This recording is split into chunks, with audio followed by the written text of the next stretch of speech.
I hate physics. English is the worst. I give up on math. This might sound familiar. Maybe you just have a subject that you don't find interesting. You know you need to get it done, but when it comes time to study, you find yourself confused, unfocused, and maybe even guilty as you look away to scroll social media instead. If any of this sounds like you, you're in the right place. I know I've been there, done that.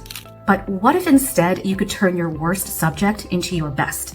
Or at least make it less terrible to study. Imagine being taught by someone like Bill Nye, who's not just a super smart mechanical engineer, but also makes learning fun and engaging. All those pages in just one Sunday newspaper. Just think of all the information that must be in your brain. Listen, I remember watching Bill Nye the Science Guy during science class, and what I love is how he takes something that can be mysterious and complex, like the brain, and turn it into something more approachable and easier to understand, like a newspaper. He reminds me a bit of a teacher I had once upon a time. Quick story time. I hated physics until I encountered a physics teacher who exuded a similar excitement and way of explaining things as Mr. Nye. To this day, I still remember the horse jokes that this teacher put on our quizzes. And I found myself weirdly liking the class more over time. And in today's video, I want to talk about how I went from absolutely hating physics to excelling in it. I wouldn't go so far as to say that I ended up loving it, but it wasn't as terrible as when I first started, so that's a win. Okay, so let's dive into the tips. Tip number 1 is something called the Feynman Technique. Picture this scenario. It's a weeknight, you're at your desk with your textbook and notes in front of you, facing your worst subject. You know the one.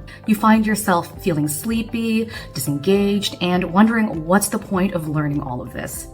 You're rereading the same sentence over and over again as you lose focus. If this is you, you may want to consider switching from a passive to an active learning technique. And one way to do this is using something called the Feynman Technique. Listen, this is Richard Feynman, and he has many notable accolades. Described as the best mind since Einstein, Feynman was a renowned theoretical physicist and one of the most popular scientists of the 20th century. In 1965, he received the Nobel Prize in Physics, so kind of a big deal. I wonder what it would have been like if he was my physics teacher. In any case, according to Feynman himself, it wasn't just his inherent intelligence that made him so incredible. He had this knack for understanding and breaking down complex concepts that significantly contributed to his success. And this approach became what is now known as the Feynman Technique. I'll outline its 4 steps next. Step 1, choose it. Choose a topic or concept. Step 2, teach it. Try teaching it in your own words, or imagine teaching it to a child. Step 3, identify it. If there are any knowledge gaps as you're teaching, identify them and look back at the material to fill in those blanks. Step 4, simplify it. Simplify the information further. I do this with almost everything that I'm trying to learn. But if we take a look at physics as an example, I remember having a lab report about acceleration down an inclined plane, or basically a ramp. There I was sitting at the library in one of those 3-sided cubby desks. You know, the ones with a barrier in the front and then one on either side. On one side of the desk, I'd have my class notes plus my lab notes about acceleration and inclined planes. On the other side, I had a blank sheet of paper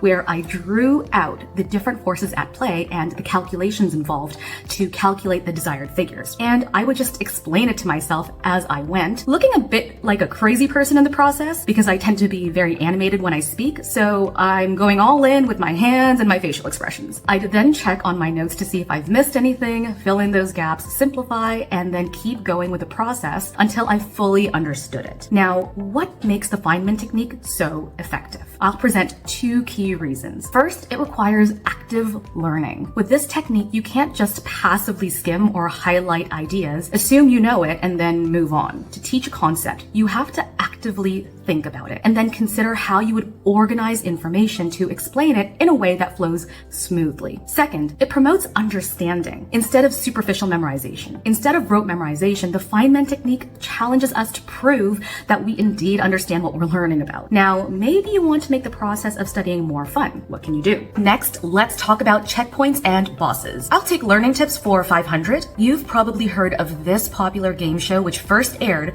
on March 30th, 1964. There are a bunch of tiles with dollar amounts and facts associated with each tile. If you get the right question to match the facts, you score the points. Can you guess which one in the comments? Basically, it's a fun way to learn. Now, what if we could do that, but with our worst subject. The idea would be to turn studying into a game, thus making it more fun.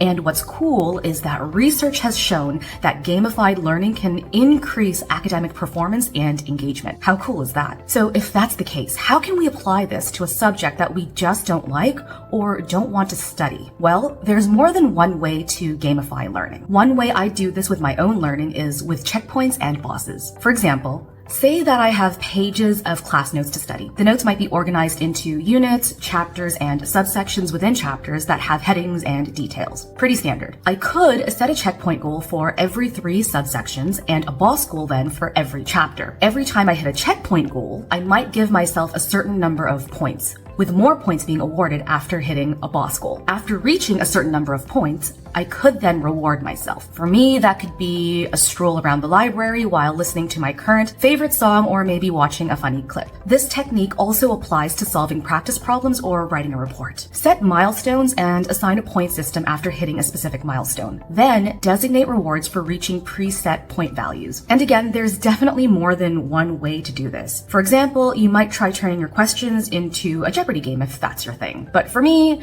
simpler is better, so I'd rather just give myself a reward after studying for X minutes or reviewing Y lectures. And that's perfectly okay too. It's all about finding the right style that works best for you. Next, let's talk about zooming out. This might be one of my favorite techniques, so let's dive in. When I first encountered electric and magnetic fields, I was stumped. I thought it was so different from previous units in physics, and the readings were so dense and so complicated that I had trouble wrapping my mind around it. This is a common problem when we're forced to study something that we just don't like. So can we make something boring more interesting for ourselves? Well, in June 2023, Chess.com, the world's leading chess platform, was named in Time's prestigious 100 most influential companies of 2023 list. How did a game consisting of 64 squares and 32 pieces take the world by storm? This Chess.com article and many others attribute the rise of chess partially to The Queen's Gambit, a dynamic Netflix miniseries about a female chess prodigy. Even though chess is at the heart of the series, which some people may consider boring, what I believe gave the game such widespread appeal was how it zoomed out from just pure chess moves and tactics and into the story of the protagonist,